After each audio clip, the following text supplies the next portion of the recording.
nakoki te, simbanga na loboko, fete ngai nalonga. Et ce matin nous t'acclamons majestueusement. Reçois nos acclamations, Seigneur. Tu les mérites, Seigneur. Tu les mérites, Seigneur. Tu les mérites. Ces acclamations sont pour toi. Elles sont pour toi, Seigneur mon Dieu. Que la gloire et l'honneur, la louange et la majesté te reviennent. Au nom puissant et glorieux de Jésus-Christ, nous avons prié, nous disons Amen. Acclamons les Seigneurs, que Dieu soit loué, que Dieu soit célébré. Merci beaucoup la chorale, que Dieu vous bénisse. Alléluia. Aujourd'hui, nous allons prêcher avec quelques frères de la chorale. Je ne sais pas s'il y a 4 frères. Ok, je vois. Donc préparez-vous, à un certain moment, je vais vous appeler. Nous allons prêcher ensemble. Amen. C'est notre culte de famille. Et je crois que tu es là accompagné de ta famille. Dieu m'a donné un très beau message pour toi et je crois que ça te bénira énormément. Amen.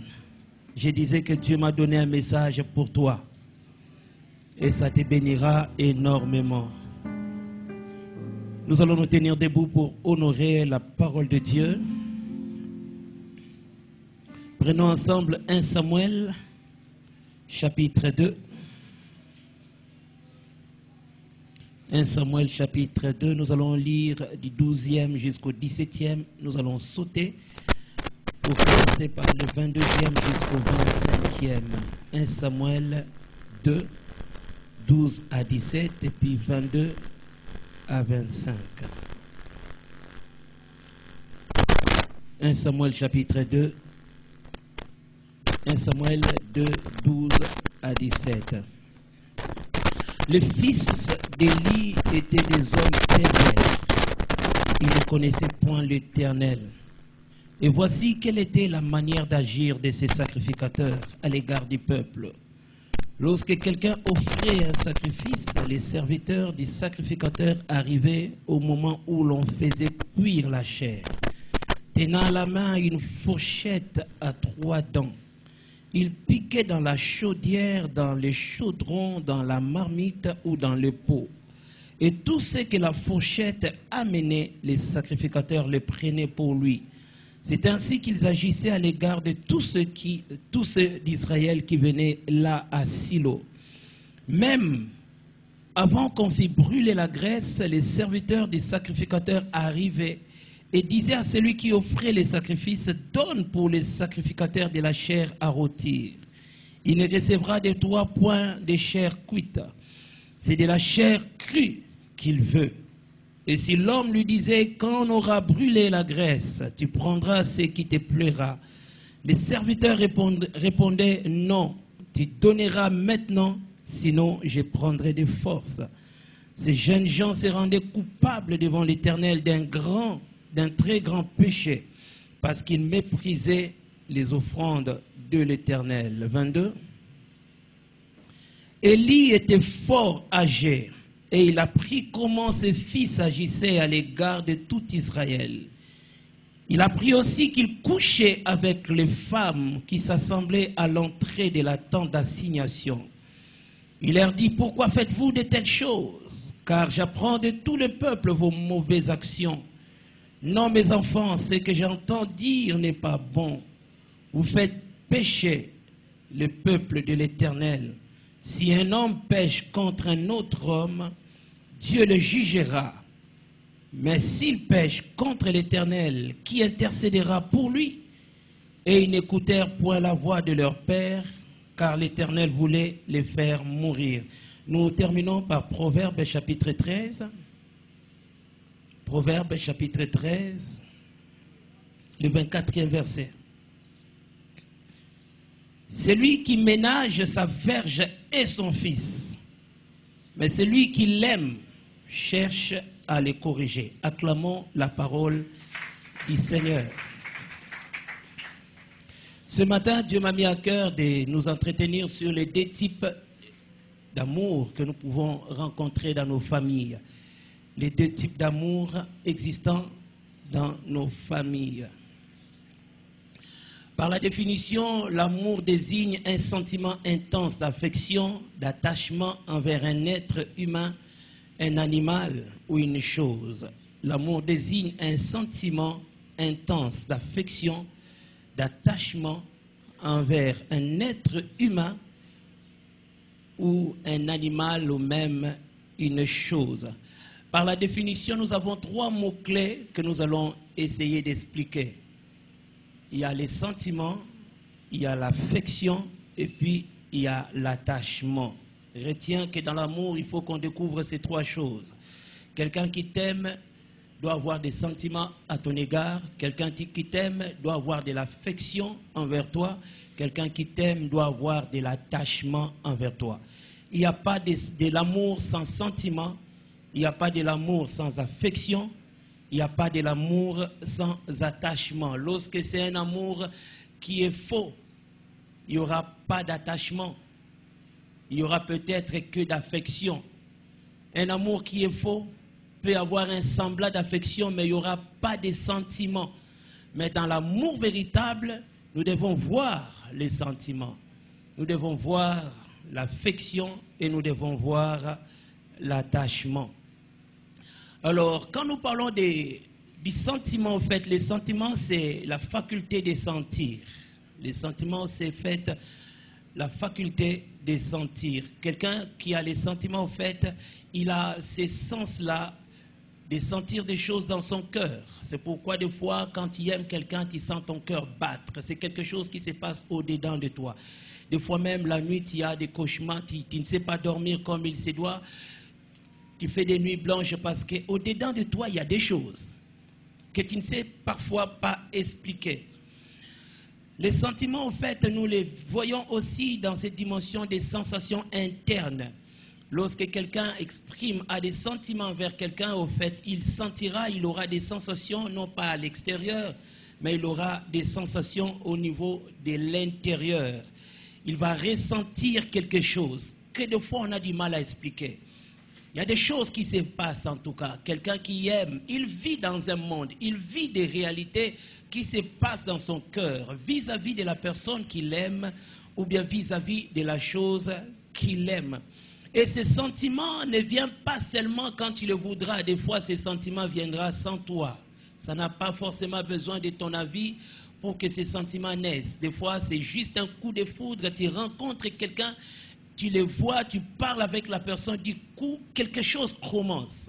Ça n'a pas demandé la vie, ça n'a pas demandé la permission, ça n'a pas demandé que ça entre. Du coup, tu commences à sentir dans ton cœur de l'amour, tu commences à sentir des choses bizarres, tu commences à vivre dans un monde superficiel tout simplement parce que tu as rencontré une personne. Des sentiments qu'on ne sait pas forcément gérer.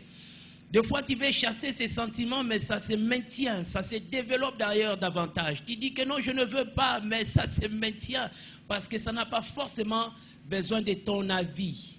Des fois, nous aimons des choses sans nous. Ça t'arrive comme ça se manifeste sans que tu ne donnes ta permission ou bien ton avis. Et les sentiments peuvent naître, peuvent grandir, mais ça peut aussi mourir et disparaître. C'est pourquoi tu verras qu'il y a des personnes que hier tu aimais beaucoup, aujourd'hui tu les aimes moins ou bien même tu les aimes plus. Des personnes quand tu les voyais tu tremblais, aujourd'hui tu les vois et puis ils te disent plus rien. Des personnes que tu rêvais quand tu dormais, tu ne pouvais pas faire toute une nuit sans voir ces hommes-là dans tes rêves, sans voir cette fille-là dans tes rêves. Aujourd'hui tu ne les vois même plus. Si tu les vois, peut-être tu les vois dans des cauchemars. L'amour est parti, les sentiments est parti. Donc ça peut naître sans toi, ça peut grandir, mais aussi ça peut disparaître si ces sentiments n'est pas entretenu. Et quand nous parlons des sentiments, les sentiments étant créés dans l'âme, c'est une dimension qui est au fond de ton âme, mais ça s'exprime par l'affection. Les sentiments n'est pas au niveau de ton corps, c'est au niveau de ton âme. Mais ça ne demeure pas qu'au niveau de l'âme, les expressions de l'amour, nous les vivons à l'extérieur sous forme de l'affection. Et quand nous parlons de l'affection c'est les sentiments qui s'expriment. Parce que les sentiments au-dedans de toi est abstrait. Mais lorsque les sentiments commencent à sortir, c'est là maintenant qu'on peut voir, c'est là sous forme de l'affection. Et l'affection, c'est aussi les sentiments qui prennent forme, ça prend une forme. Les sentiments qui étaient informes à l'intérieur, qui étaient invisibles à l'intérieur, lorsque ça sort à l'extérieur et ça prend une forme, ça devient de l'affection. Et l'affection, c'est aussi ces sentiments qui s'extériorisent. Lorsque quelqu'un exprime de l'affection envers quelqu'un d'autre, sa fiancée, son fiancé, son mari, ses enfants, son frère et sa sœur, il y a toujours cette tendance-là de dire des choses affectives, de poser des actes affectifs. Alors que le sentiment est invisible, l'affection est palpable. L'affection s'extériorise, l'affection est visible. Lorsque quelqu'un a des sentiments dans son cœur, il l'exprimera par l'affection à l'intérieur. On peut le voir dans les langages, on peut le voir dans l'attitude, on peut le voir dans la manière de faire des choses. Lorsqu'il y a l'affection, on a toujours tendance à bien parler à la personne, on a toujours tendance à protéger la personne, on a toujours tendance à dire des choses qui lui font du bien. Alors que les sentiments qui sont à l'intérieur, lorsque ça commence à s'extérioriser, c'est là où ça prend une autre forme que nous appelons l'affection. Si on ne peut pas juger les sentiments parce qu'il est intérieur, retenons qu'on peut juger l'affection parce qu'il est palpable, elle est visible. Les sentiments, on ne peut pas les juger.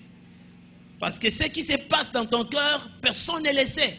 Mais lorsque le cœur commence à s'extérioriser, c'est là maintenant qu'on peut voir ce qui était réellement à l'intérieur. Les sentiments qu'on ne peut pas juger, on peut quand même les juger au travers de l'affection. Et plus l'affection grandit, plus aussi elle finit par amener l'attachement. Amen. L'affection qui commence aujourd'hui peut-être attendra. Plus ça se développe, plus aussi ça atteindra la dimension de l'attachement. Où la personne qui aime ne jure que par son amoureux. On fait de la personne à qui on s'attache sa priorité des priorités. La personne devient la plus importante de ta vie. La personne devient incontournable dans la vie de l'homme. Alléluia. Alors il y a un cheminement de l'amour que nous allons expliquer en détail.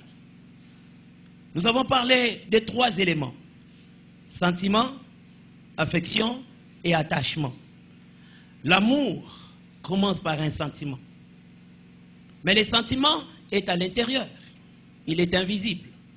Et lorsque le sentiment doit s'extérioriser, ça s'extériorise sous forme de l'affection. Et plus l'affection grandit, plus ça se développe, plus ça croît, l'affection finit par amener l'attachement. La dimension où on ne veut plus quitter la personne. On veut rester avec la personne. On veut faire de la personne sa priorité. On veut s'approprier de la personne. C'est là où ça amène le frère qui avait aimé la sœur. Plus ils avancent ensemble, plus aussi il veut la garder, alors il va payer la dot. Là, c'est la dimension de l'attachement. Ce qui avait commencé comme un sentiment a atteint un niveau plus élevé où on veut être avec la personne rien que toi seul. Tu veux garder la personne pour toi seul. Tu veux que la personne t'appartienne. Et c'est là où l'attachement intervient. Bien aimé, l'amour est une substance qui ne laisse personne indifférent. Là où il y a l'amour, en tout cas, tu ne peux pas rester indifférent. Parce que l'amour procure une certaine forme de vie. Par l'amour, quelqu'un qui n'était pas courageux, tu peux le voir devenir courageux. Pourquoi? Parce qu'il doit défendre, il doit protéger les intérêts de ceux-là qu'il aime, ou bien de ceux-là qu'il aime. Parce que l'amour donne une certaine vie. L'amour donne certains zèles. L'amour donne certaines déterminations. Par amour, il y a des personnes qui se sont dépassées jusqu'à commettre des actions inimaginables, tout simplement parce qu'ils aimaient. C'est pourquoi les parents, lorsque vous interdisez à votre fille de sortir, si c'est seulement il ne fallait pas sortir, la fille restera. Mais si vous l'interdisez de sortir alors que papy est à l'extérieur, elle est capable de sauter les murs. Pourquoi? Pour voir papy. Les ailes, la détermination. Lorsqu'on se sent aimé, on a toujours tendance à donner le meilleur envers la personne qui nous aime ou bien la personne que nous aimons. Et là où il y a l'amour, là où l'amour règne, la paix et le bonheur deviennent faciles à expérimenter. Regardez seulement dans des familles où il y a l'amour véritable. Regardez quel type de vie cette famille-là vive. Regardez dans une église où les gens s'aiment vraiment. Vous verrez comment est-ce qu'il y a des résultats qui vont surgir. Partout où l'amour règne, vous allez voir qu'en cet endroit-là, la paix, le bonheur deviendra facile à expérimenter. On ne priera pas pour certaines choses. L'amour que nous avons nous créera ces choses. Dans plusieurs familles où l'amour domine, vous verrez que la haine n'a plus de place. Là où l'amour a sa place, vous verrez que les querelles n'auront pas leur place. Mais dès que l'amour disparaît, alors les problèmes vont commencer. Là où il n'y a pas l'amour, il y aura la guerre. Il y aura à tout moment des conflits qu'il faudra gérer. À tout moment, il y aura des querelles entre enfants, entre parents. Tout simplement parce qu'il n'y a plus d'amour. Bien aimé, tu peux te cacher. Mais l'absence de l'amour finit toujours par se manifester. Tu peux faire semblant aujourd'hui, mais tu ne feras pas toujours semblant. Quand on n'aime plus, à un certain moment, on affiche aussi un autre comportement qu'on n'avait pas. C'est pourquoi les hommes mariés, les femmes, le couple, ils peuvent détecter un problème lorsqu'ils voient que les comportements qui n'avaient pas lieu commencent à se manifester. C'est là où tu verras que la femme pourra commencer à dire que je sens que tu ne m'aimes plus. Ou bien l'homme commencera à dire que non, je sens que tu ne m'aimes plus. Pourquoi? Parce qu'il y a une nouvelle vie qui commence. Un nouveau style de comportement qu'on n'avait pas auparavant, mais qui commence à se manifester. C'est là où on commence à comprendre, ah, cette sémence n'est pas la sémence qu'on avait avant. Ce genre de vie, ce n'est pas la vie qu'on avait avant. Ce genre de comportement, ce n'est pas ce qui existait avant. Lorsque l'amour n'est plus là, le comportement changera. Tu peux te cacher pendant un temps, mais ça va toujours finir par s'extérioriser. Et s'il y a il y a une vertu que les parents doivent léguer à leurs enfants. S'il y a une qualité dont les parents doivent se battre pour que les enfants le possèdent, c'est l'amour. Papa, toi qui es là, maman, toi qui es là, tu dois t'investir pour que tes enfants aient de l'amour d'abord envers Dieu, mais aussi l'amour envers son prochain. Un père qui a su donner de l'amour à ses enfants, un père qui a su montrer le chemin de l'amour à ses enfants, il peut mourir en paix. Parce que ces enfants-là qui aiment Dieu, ces enfants-là qui aiment son prochain, gardera son cœur et évoluera sur le bon chemin.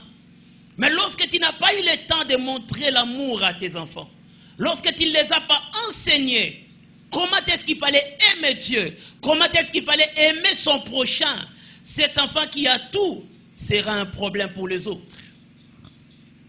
Alléluia. C'est très important de montrer à nos enfants l'amour, la valeur de l'amour. Des fois, l'enfant qui grandit ne connaît rien.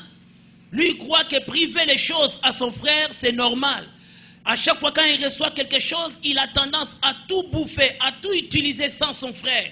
Il faut toujours montrer à l'enfant, depuis qu'il est encore bébé, depuis qu'il est encore enfant, montre-lui la valeur de l'autre, montre-lui la valeur de Dieu, montre-lui l'esprit de partage. Dis déjà à l'enfant, donne à ton frère aussi le morceau de pain, partage aussi les jouets avec ta soeur. Ne fais pas ça à ton frère, ne fais pas ça. Tu dois aimer.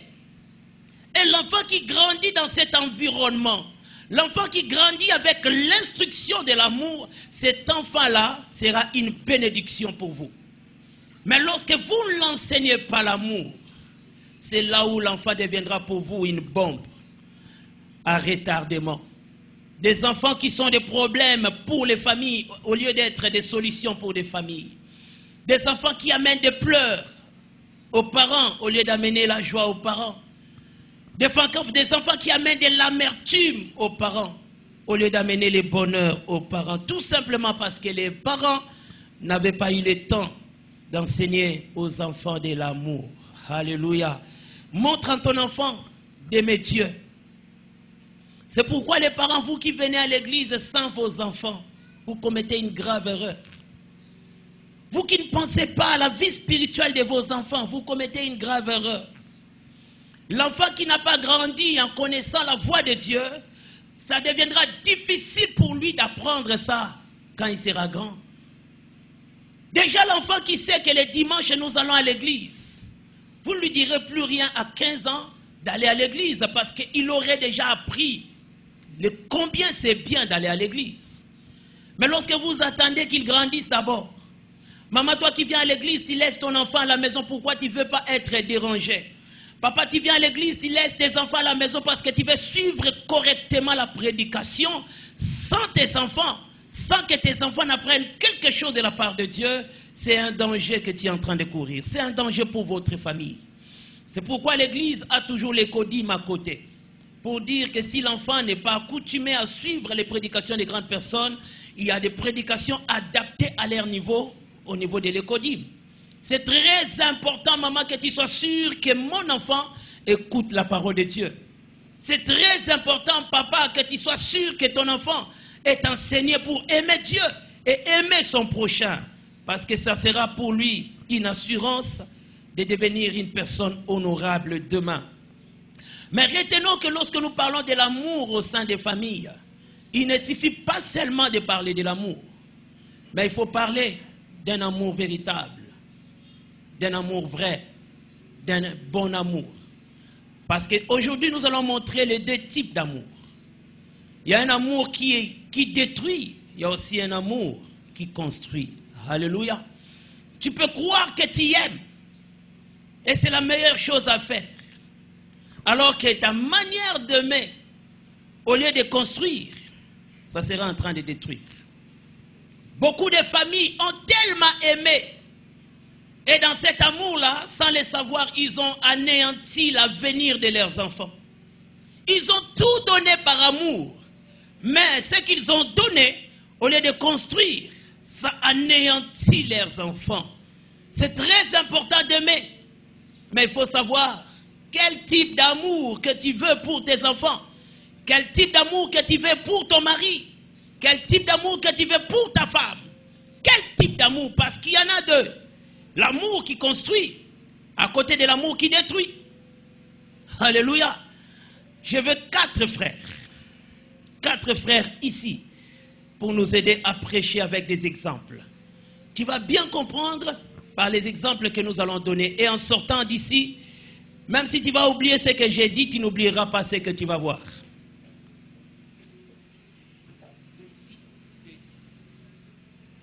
Quatre. Il manque un frère. Tu es un frère, non?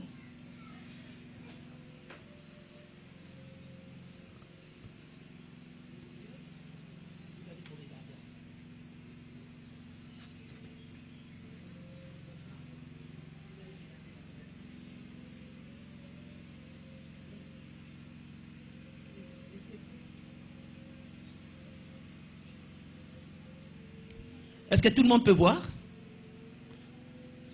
Ça passe, Moutounia Somouna. Merci beaucoup. Alors, j'aimerais que nous puissions parler de 2 types d'amour. L'amour qui détruit et l'amour qui construit.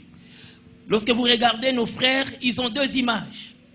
La première image, c'est l'image de 2 personnes qui se regardent en face. Et la deuxième image, c'est l'image de 2 personnes qui regardent dans la même direction. Et en principe, ils devaient se tenir les mains, mais à cause de la distanciation, je refuse qu'ils se tiennent la main. Amen. Mais retenez que normalement, ils devaient se tenir les mains. Donc, il fallait que Bassi Manamaboko. Mais pour Namakambo Toyebi, ils ne vont pas se tenir les mains, ils vont juste regarder dans la même direction. Alors, c'est quoi l'amour qui détruit ou bien l'amour destructeur? L'amour destructeur, en fait, c'est un amour déséquilibré qui ne tient pas compte de certaines vertus, mais qui ne cherche seulement que le plaisir de l'autre, qui ne tient pas compte de certains idéaux, qui ne regarde pas aux vraies réalités. Mais cet amour qui détruit ne cherche qu'à faire plaisir à l'autre. Tout ce qu'on fait, c'est pour plaire à l'autre. On ne veut pas que l'autre se plaigne. On ne veut pas qu'il soit triste. On veut qu'il soit heureux. Alors tout ce qu'on peut faire, on le fait tout simplement pour lui permettre d'être heureux. Deuxièmement, cet amour qui détruit, c'est l'amour qui cache la vérité et qui évite la correction. L'amour destructeur, c'est cet amour qui cache la vérité et qui évite la correction. Les deux frères qui sont là, le fait de se regarder l'un en face de l'autre, c'est l'image de l'amour. Le frère regarde l'autre, l'autre aussi regarde, c'est l'image d'un amour. Mais cet amour n'est pas un bon amour. Pourquoi? Parce que si le frère veut avancer, il sera buté par ses frères et celui-ci sera buté par l'autre. Donc c'est un amour qui ne les aide pas à avancer parce que ça bloque leur parcours. Et beaucoup de personnes, ils ont, c'est vrai, l'amour. Mais cet amour ne permet pas à leurs enfants, cet amour ne permet pas à leurs femmes, cet amour ne permet pas à leurs frères d'avancer comme il se doit. L'amour qui leur apporte les empêche d'avancer. Pourquoi? Parce qu'eux-mêmes, qui aiment leurs frères, deviennent des obstacles pour eux. Ils leur cachent la vérité. Ils leur évitent aussi la correction. La Bible dit dans Proverbe 13, verset 24, « Ne ménage pas. Celui qui ménage le bâton pour son frère, pour son fils, il ne l'aime pas. Car celui qui aime, il cherche à corriger. » Bien, mais quand tu aimes ton enfant, quand tu aimes ton frère, tu ne le priveras pas de la vérité, tu ne le priveras pas de la correction. C'est l'erreur que Élie, le sacrificateur, avait commise à cause de l'amour qu'il avait pour ses enfants. Il savait comment est-ce que ses enfants ruinaient les sacerdoces. Ils ont détruit les sacerdoces par leur manière de faire les choses. Ils se comportaient contrairement à la loi. Mais Élie apprenait toutes ces choses. Ce qu'il savait bien faire, c'était quoi? Mes enfants, ne faites pas ça. Dieu n'aime pas. Élie ne s'arrêtait qu'à parler, mais sans parler. Parce qu'il y a deux manières de parler. Je peux parler par la bouche, mais je peux parler aussi par les actes. Et Élie n'utilisait que l'une des faces de parler. Il ne parlait que par la bouche. Au lieu de parler aussi par la punition. Si tu ne sais pas écouter ma voix, tu écouteras ma force. C'est pourquoi, parents, autant tu aimes ton enfant, il faut parler. S'il écoute, gloire à Dieu. Mais au cas où il n'écoute pas, parle encore, mais d'une autre manière. Ne prive pas ton enfant le bâton. Ne prive pas ton enfant de la punition. Ne prive pas ton enfant de la correction. Ça ne sera pas pour les détruire, mais ça sera pour les construire. Mais l'amour faux, l'amour qui est destructeur, évite la correction, évite la vérité. Et c'est comme ça que dans certaines familles, l'enfant se comporte mal. La fille qui n'a que 15 ans, elle découche déjà, maman la garde, maman c'est elle qui la protège. Pourquoi? Parce qu'elle ne veut pas que son enfant soit dérangé. Elle aime tellement son enfant. Non, bo gangelete, ako silika, bo gangelete, ako kende, bo gangelete, ako lala biente. Tu l'arranges ou bien tu la détruis. Un amour faux. Parce que croyant protéger ton enfant, tu seras davantage en train de la détruire. C'est cet amour-là où l'enfant qui ne va pas à l'école, mais on lui donne à manger. L'enfant qui ne fait pas ses devoirs, mais on lui laisse la télévision. Regarde la télé. Parce que s'il ne regarde pas, il sera trop triste. Bien, mais s'il faut qu'il soit triste, mais il faut qu'il apprenne des choses. L'enfant qui n'a pas appris de vraies valeurs deviendra pour la famille une bombe à retardement. Lorsqu'on veut faire plaisir à l'enfant, même au détriment de certaines valeurs, on veut plaire à l'enfant pour ne pas choquer sa vie. On veut tout lui donner. Pourquoi? Parce qu'on évite qu'il pleure. Vous détruisez déjà cet enfant. Et il sera pour vous un sujet de honte. Bien aimé, aux États-Unis, ils ont fait des statistiques. La plupart des grands bandits qui ont dérangé la nation, la plupart des grands voyous qui ont troublé la nation, c'était des enfants gâtés. Des enfants à qui on est privé de rien. Tout ce dont ils avaient besoin, maman lui donnait, papa lui donnait. Même quand ce n'était pas le temps, on faisait tout pour lui mettre à l'aise. Mettez-lui à l'aise. Un jour, c'est lui qui vous mettra mal à l'aise. L'enfant qui ne fait pas du bien, qui désobéit, qui n'écoute personne, qui est impoli, vous les cajolez.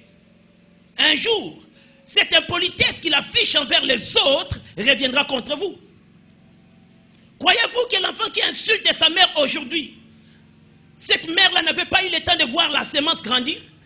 Elle voyait des choses, mais elle fermait les yeux. Elle voyait des choses, mais elle évitait la correction. Elle était à ce niveau. Un amour, mais qui détruit. Aujourd'hui, ton enfant peut être âgé, mais sans instruction. Pourquoi? Quand il fouillait l'école, tu ne disais rien. Tu ne le punissais pas. L'enfant évite l'école, tu y apprends, et puis tu ne fais rien. C'est que tu faisais seulement, toi vraiment, toi vraiment, toi vraiment. Les toi vraiment là, ça ne fait pas trembler l'enfant.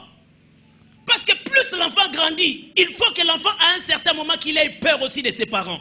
Alléluia. Tu aimes ton enfant, mais il y a aussi des choses que l'enfant doit savoir que ce qui n'a meki héroïne de l'angaï. Surtout vous les mamans, surtout les mamans, surtout les mamans. Vous avez un amour de foi qui détruit les enfants. Vous aimez tellement, et vous avez tellement mal qu'on blesse vos enfants, et vous-même aussi vous refusez de blesser vos enfants. Vous devenez des mamans bonheur pour vos enfants. L'enfant sait que quand je suis à côté de maman, maman ne fera rien. L'enfant peut casser des choses, maman pleure seulement. C'est pourquoi il y a une émission que j'aime pas, Super Nanny. Ça m'énerve. Ça m'énerve. Oui, maman pleure. Quelo, pourquoi? Pourquoi? Hey, yaya. Tu pleures pour un enfant de 3 ans. Un enfant de 3 ans te fait pleurer. L'enfant que toi-même tu as accouché, il te fait pleurer. Maboko yo, musana ngonini.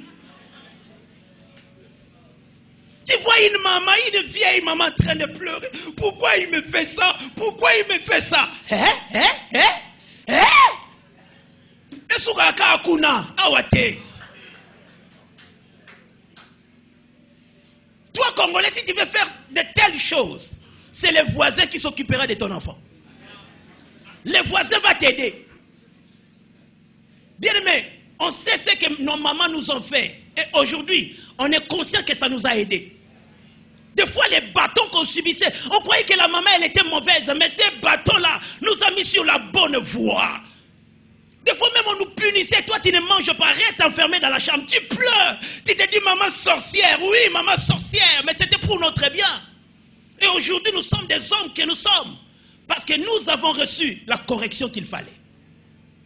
Mais lorsque toi tu veux faire grandir ton enfant comme si tu étais à Paris, il faut partir à Paris. Parce qu'ici ce n'est pas Paris. Ici ce n'est pas Paris. Ici c'est le Congo. Et l'autre Makassi. L'enfant qui désobéit à tout le monde, qui insulte à tout le monde, qui refuse qu'on l'envoie. Et c'est cet enfant-là que tu vas cajoler. Bébé, non, c'est pas grave, hein? C'est pas grave, c'est pas grave. Toi, tu es bébé gentil. Non, il n'est pas gentil. Il n'est pas gentil. Par moment, il faut appeler ton enfant pour lui dire le mal qu'il commet, même s'il est encore petit. Des fois, il faut l'appeler pour lui dire, je vais te taper. Prochainement, si tu fais ça, je vais te punir. Tu lui montres même déjà les bâtons qui va les taper. Et comme ça, s'il refait la chose, c'est les bâtons que tu lui avais montrés. Il faut l'amener maintenant à être corrigé par ces mêmes bâtons. Ça aide à l'enfant, des fois, de revenir sur la bonne voie. Mais lorsque tu n'es qu'à ce niveau, où tu ne veux pas corriger, Tu ne veux pas dire la vérité. Tu as peur. Tu as peur. Tu as peur de déranger. Un jour, c'est toi qui seras dérangé. Ma soeur, même toi qui as une petite soeur, la petite soeur qui a déjà 4 fiancés, tu es consciente que ma petite soeur a 4 hommes qu'elle gère dans sa vie. Tu es là, tu lui dis rien, tu dis rien à papa, tu dis rien même à l'église. Tu es là seulement. Et Marguerite, et 4 fiancés au coca, et ça bien t'es. Hein? Mais quand tu dis ça, et après, qu'est-ce que tu fais d'autre à part parler? La petite sœur qui peut tomber enceinte, elle avorte. Tu es consciente que ma sœur a avorté, tu ne dis rien, tu caches la vérité, elle va encore tomber enceinte. Elle va encore tomber enceinte. C'est pourquoi, frères et sœurs, veillons sur nos enfants. Nous ne sommes pas comme des blancs, où l'ami de ta fille peut venir à la maison, tu les laisses dans la chambre. Non, ils sont là en train de parler dans la chambre. Quelle chambre? Tu es sûr qu'ils sont en train de parler dans la chambre? Oh non, chez les blancs, c'est comme ça. Toi, tu es blanc. Toi, tu n'es pas blanc. Fous-moi la mise sous maman. Sur la côté aux Ali. Venez parler ici. Ou bien vous parlez là où je peux voir, je peux tourner. Vous savez que je tourne. Moi, il y a classe, toi, Mokili. Je vous dis, la confiance n'exclut pas le contrôle. Je vous dis ce qui est vrai, il faut avoir les yeux ouverts. Mokili baby. Un jour, on m'a montré une petite fille de 12 ans. Pasteur, tu vois cette petite fille? J'ai dit oui, je vois cette fille. Cette fille a déjà 2 amis, 2 copains. J'ai dit 12 ans. J'imagine quand j'étais à 12 ans. À 12 ans, moi, j'ai joué encore avec des billes. Mais le moment à 12 ans propre. 12 ans propre. Ce qu'elle fait bien, c'est arranger ses cheveux et puis jouer avec son portable. Et dans ce portable, elle a déjà des contacts, elle fait des choses. Tu peux appeler un garçon de 15 ans pour lui montrer la vie. Il te regarde et dit, oh, ça c'est archaïque. Moi j'ai de nouvelles choses. Pourquoi? Parce qu'il y a l'internet, il y a tout. C'est pourquoi celui qui aime, il sait dire la vérité. Celui qui aime, il corrige. Refuse que ton amour t'empêche d'avancer ou bien empêche l'autre d'avancer. Refuse qu'à cause de cet amour-là que vous avez, cette fausseté d'amour-là vous détruise plus tard. Refuse ça. Tu ne dis rien, tu ne fais rien, alors que les choses se passent. Élie ne disait rien, ne faisait pas grand-chose. Il ne punissait pas ses enfants. Et c'est comme ça que ses enfants s'avançaient vers la destruction. Premièrement, les enfants d'Élie, ils bafouaient l'offrande de Dieu. Ils prenaient mal ce que Dieu avait établi. Ils ont changé les normes. D'eux-mêmes, ils se sont décidés de prendre la chair cuite, alors que normalement, de prendre la chair rôtie, alors que normalement, les sacrificateurs devaient attendre que la chair soit bouillie. Et ils voulaient des choses saignantes, la viande saignante. C'est ce qu'eux voulaient. Et si on ne leur donnait pas, ils s'imposaient pour ravir. Élie apprenait ces choses, jusqu'au niveau où il couchait avec des femmes, où? Dans la maison de Dieu. Tu entends de telles abominations pour tes enfants, et puis tu ne fais que parler. Où sont les sanctions? Où était la punition?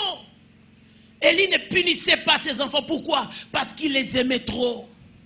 Ce sont mes 2 enfants que j'aime. Mes enfants que j'adore. Mes enfants. Alors que quand Dieu voyait ses enfants, il regardait l'attitude d'Élie.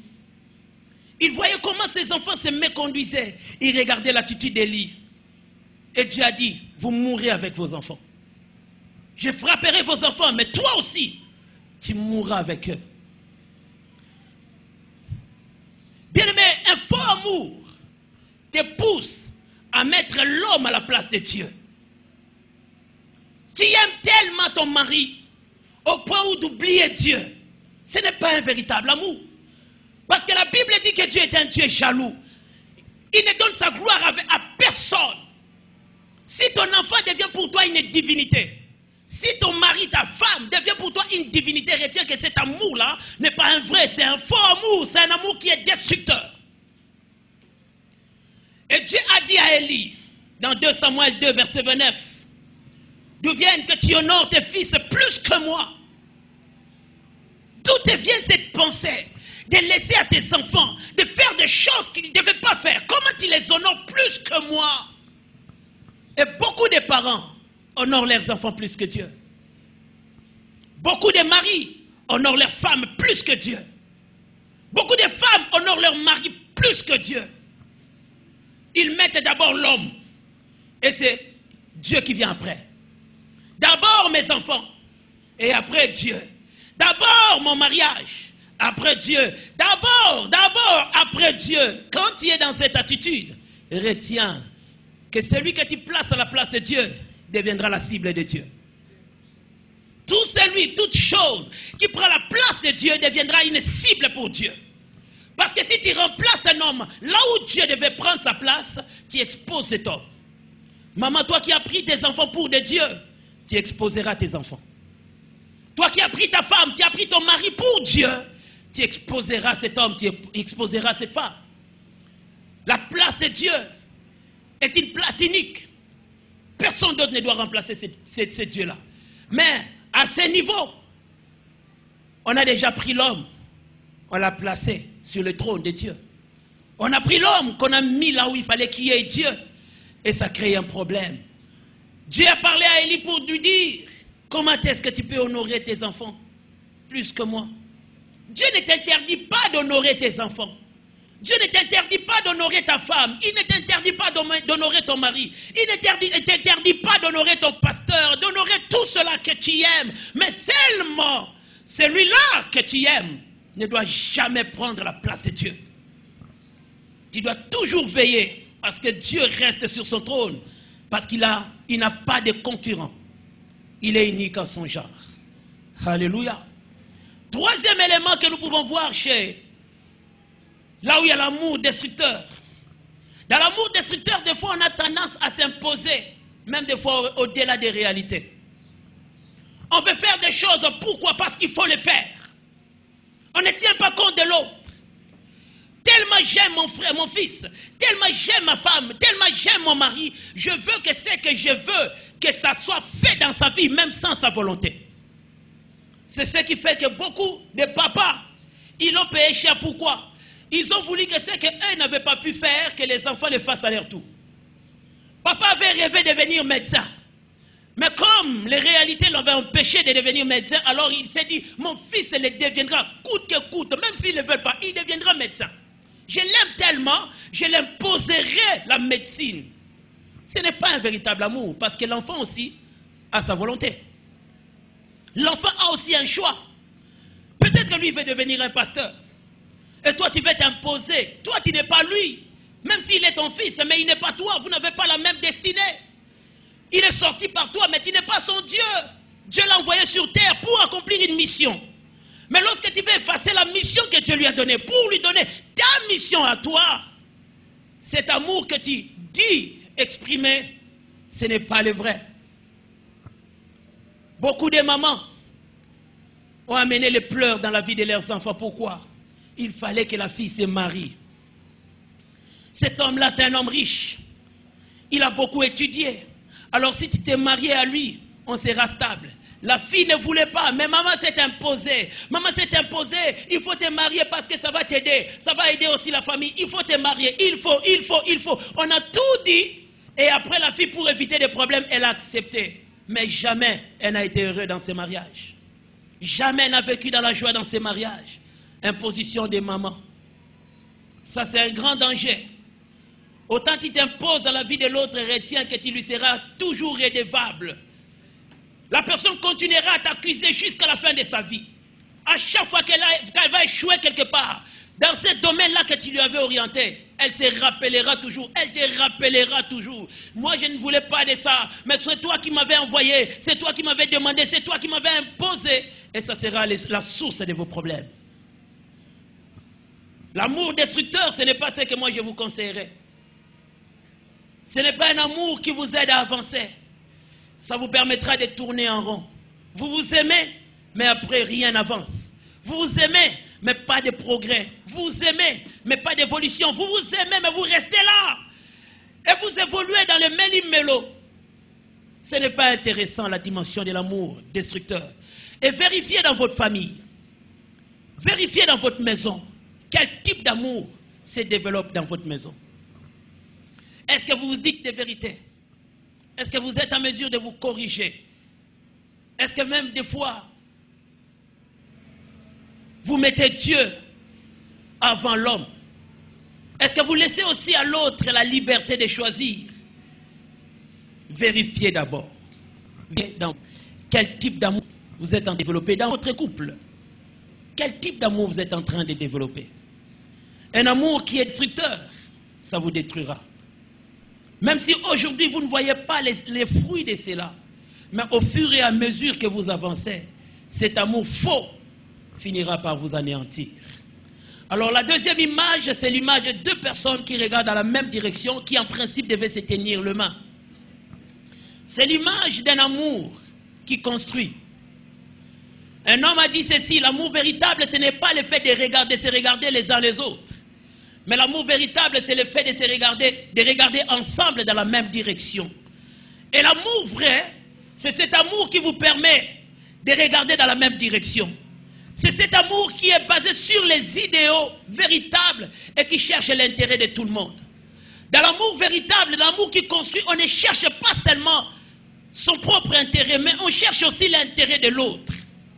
Dans l'amour qui construit, au fait, nous avons toujours la houlette et nous avons toujours les bâtons.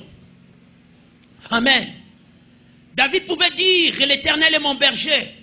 Il a récité toutes ces choses, mais il a dit: ta houlette et ton bâton me rassurent. Bien, mais pour tes enfants, tu dois avoir ces deux instruments. La houlette d'un côté, les bâtons de l'autre.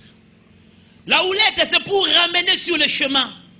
Des fois, quand les brebis se promenaient, ils avaient toujours tendance à aller dans leur direction. Et les bergers qui étaient derrière ramenaient toujours la brebis. Ramenaient toujours la brebis sur la bonne voie. Tu dois marcher sur la voie de tout le monde. Alors quand la brebis voulait se détourner, la houlette lui permettait de revenir sur le bon chemin. Et c'est comme ça qu'un parent qui aime son enfant, lorsque l'enfant commence à se détourner du droit chemin, lorsque l'enfant commence à se comporter bizarrement, le parent fera tout pour ramener l'enfant sur le bon chemin.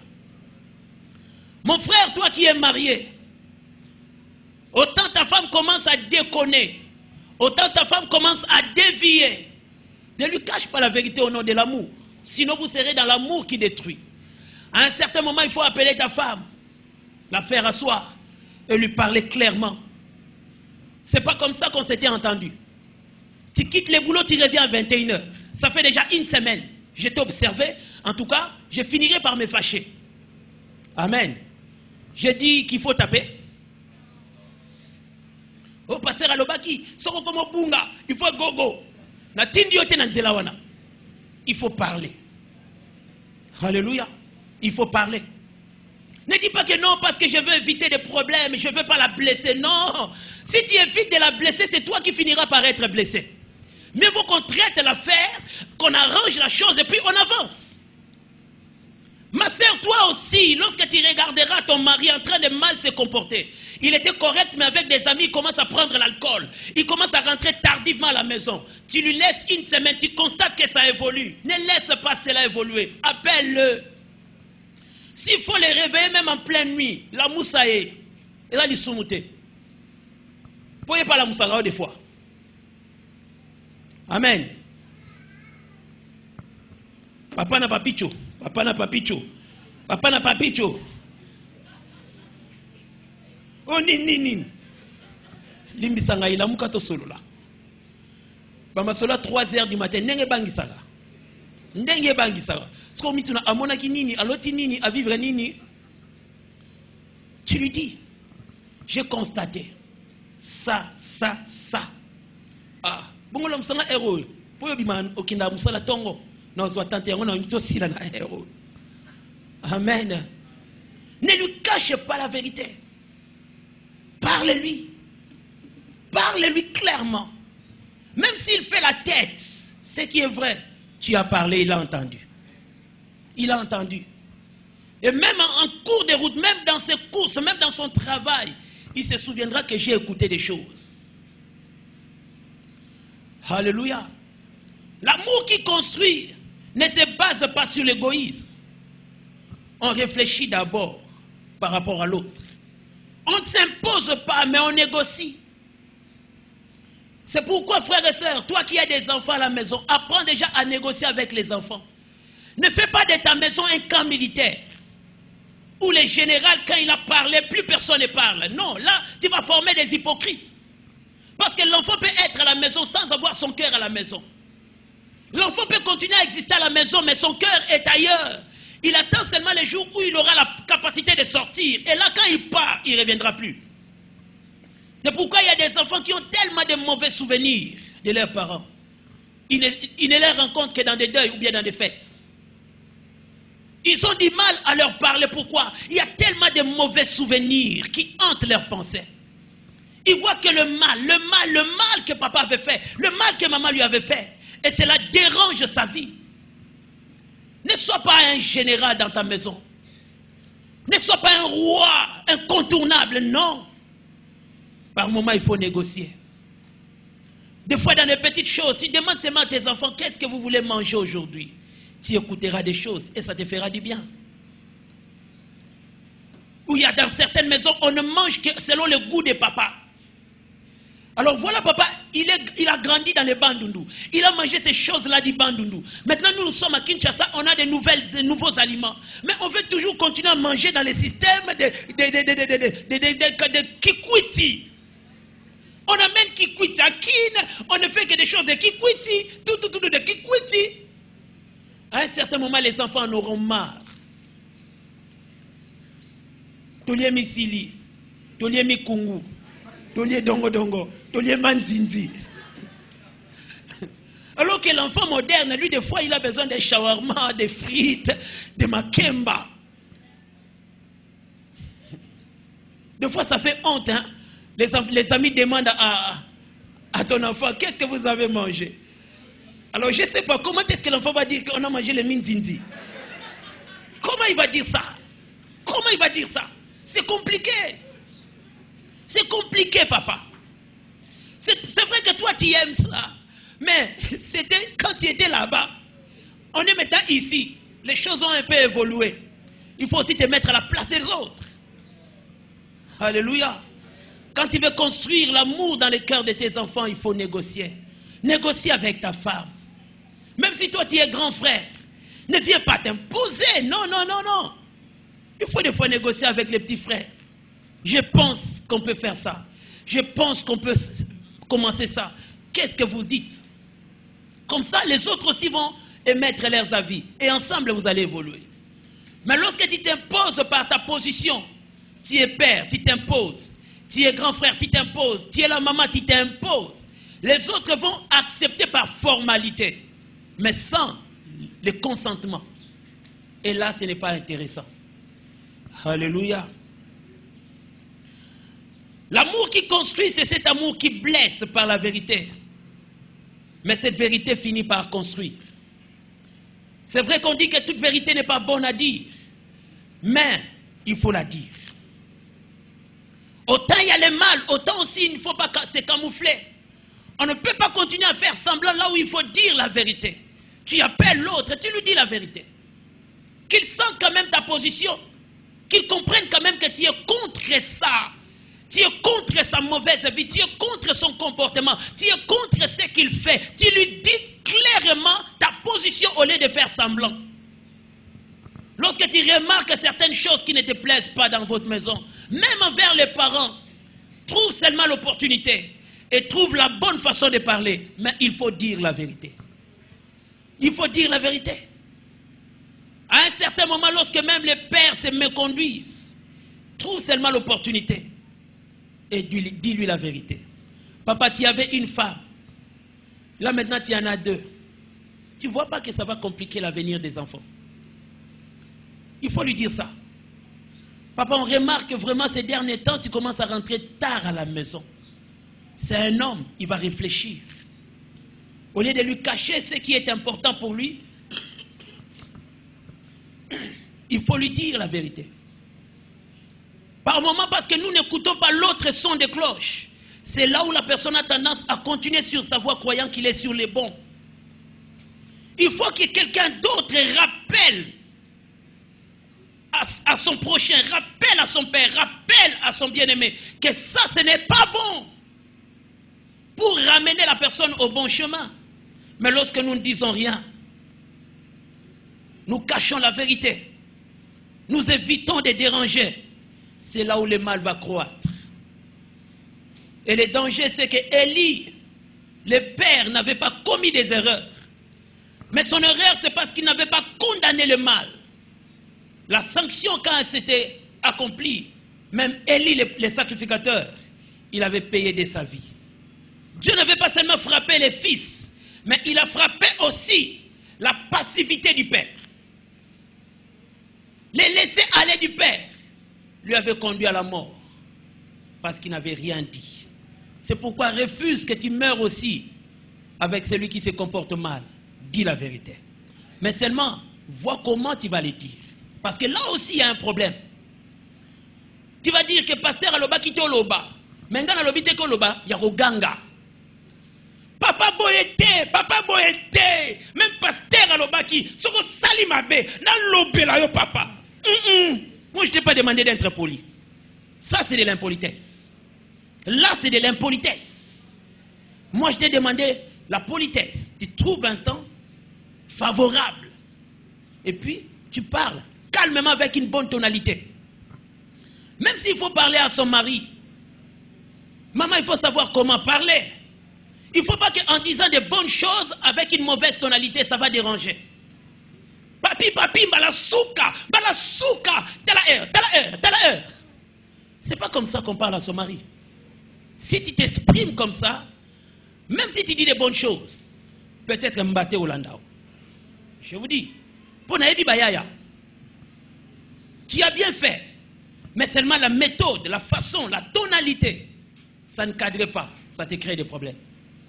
Il faut savoir comment utiliser le temps, comment utiliser la tonalité, comment exploiter l'opportunité pour bien parler. C'est l'image que je souhaiterais pour vous. Un amour qui construit. Un amour qui développe l'autre. Un amour qui bâtit la famille. Un amour qui amène le meilleur dans la famille. Et lorsque nous travaillons dans la dimension d'un amour constructeur, lorsque nous travaillons dans la dimension de cet amour qui se développe, nous allons finir par former de vraies personnes dans nos familles.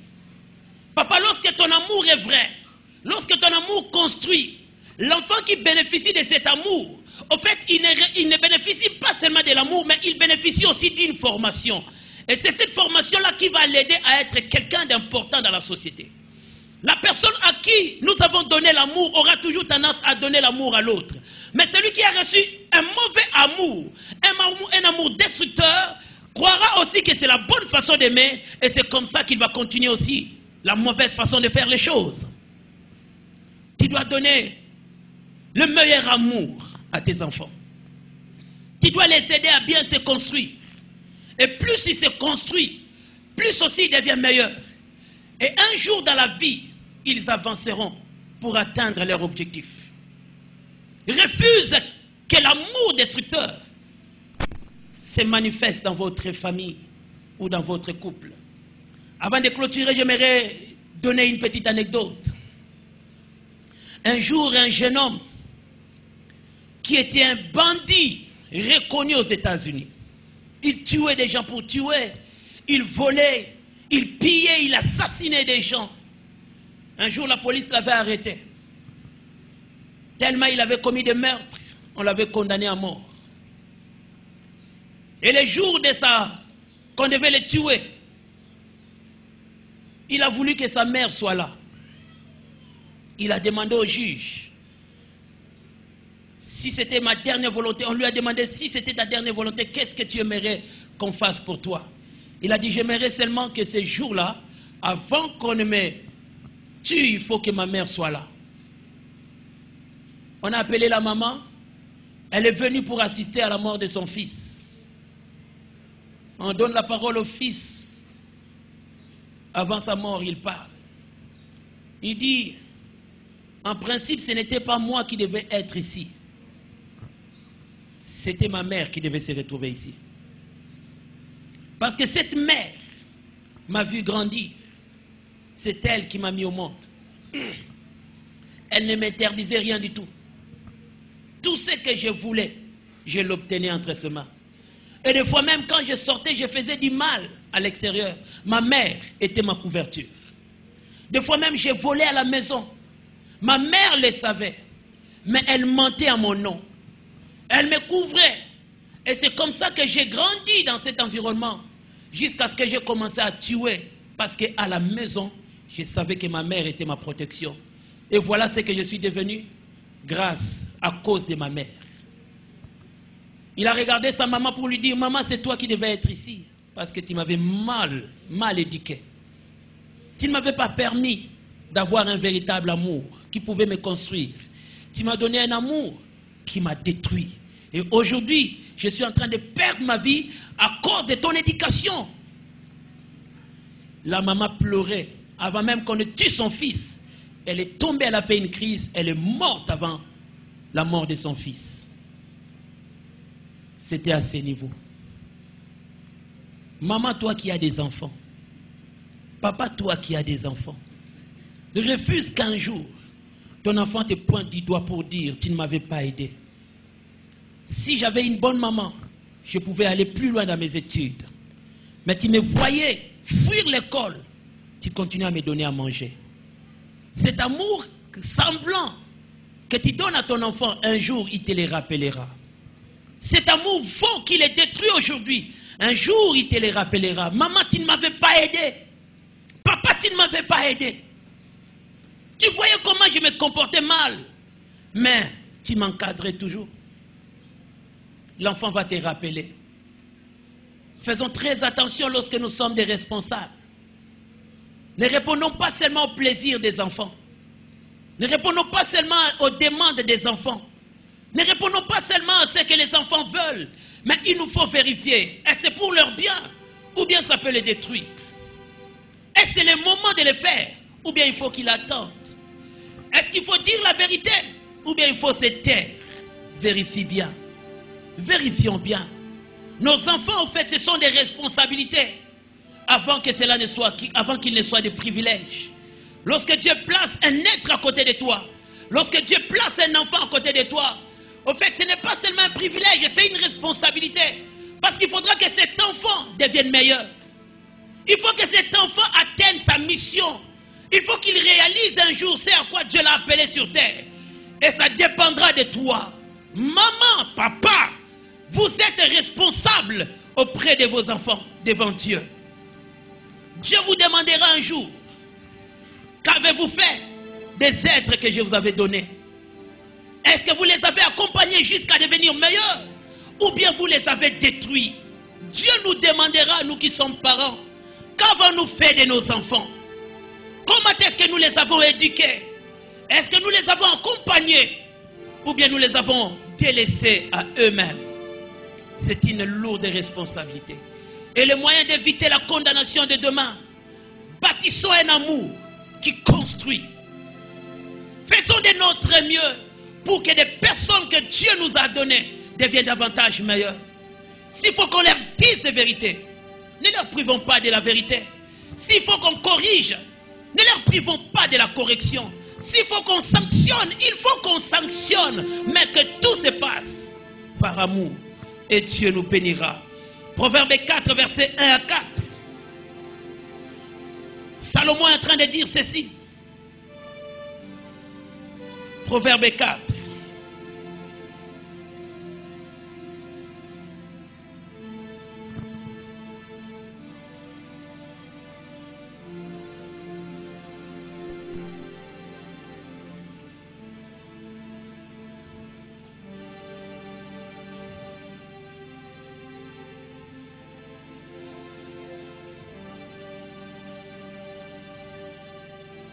Que quelqu'un me lise Proverbe 4, versets 1 à 4.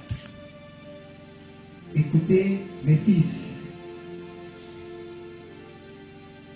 l'instruction d'un père et soyez attentifs pour connaître la sagesse. Car je vous donne des bons conseils, ne rejetez pas mon enseignement. J'étais un fils pour mon père, un fils tendre et unique auprès de ma mère. J'étais un fils pour mon père. Salomon reconnaît, il parlait et donnait conseil à son fils, mais il reconnaît que lui aussi quelque part, il était un fils pour son père. Il avait écouté son père. C'est pourquoi il était devenu ce qu'il était devenu. Il montrait à ses fils la bonne manière de se conduire, parce que lui-même aussi était un exemple. Il avait reçu un amour qui construisait sa vie. C'est pourquoi il voulait aussi en donner à ses enfants. Il était devenu le grand Salomon aussi par l'éducation qu'il avait reçue. Il était un fils pour son père et il parlait aussi à ses enfants. Si tu as reçu des choses, c'est ta responsabilité d'en donner aussi aux autres. Tu dois savoir que c'est une responsabilité d'éduquer un enfant. Proverbe 22, verset 6, la Bible dit « Instruis l'enfant selon la voie qu'il doit suivre, et quand il sera vieux, il ne s'en détournera pas. » Enseigne l'enfant, conduis l'enfant sur le chemin qu'il doit suivre, et quand il sera grand, il ne s'en détournera pas. Tu dois baser ton amour sur des réalités, sur la vérité. Tu dois travailler davantage à montrer à tes enfants la bonne voie à suivre. Même s'ils ne sont pas contents, même si cela ne leur plaise pas, montre-lui des valeurs qu'ils doivent développer. Enseigne à l'enfant la valeur d'aller à l'église. Montre à ton enfant la valeur d'aimer l'école. Montre à l'enfant la valeur d'entretenir de bonnes relations. Montre à ton enfant la valeur d'aimer son prochain et d'aimer Dieu. Quand il sera grand, il ne s'en détournera pas. L'exemple, nous le voyons avec Moïse. Même dans la maison des pharaons, il n'avait jamais oublié son identité. Il savait qu'il n'était pas égyptien. Moïse, même dans la maison des pharaons, il savait qui il était. Il savait qu'il était juif. D'où venait cette connaissance? C'était sa mère. La mère qu'il avait allaitée, la mère qu'il avait gardée, la mère qu'il avait fait grandir, l'instruisait. Toi, tu n'es pas égyptien. Toi, tu es juif. Voilà ton histoire. Moïse retenait cela. Il grandissait avec cette connaissance. Jusqu'au moment où il a rencontré Dieu, il a mis en pratique cela. Tes enfants, un jour deviendront quelque part des hommes ou des femmes importants. Si tu fais bien ton travail.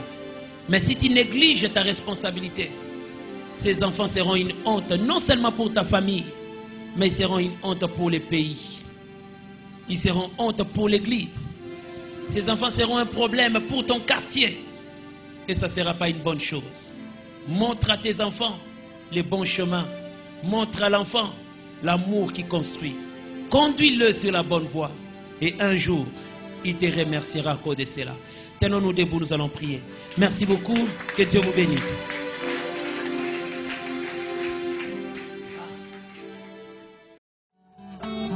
Mupembango molaye ngamoko nakokite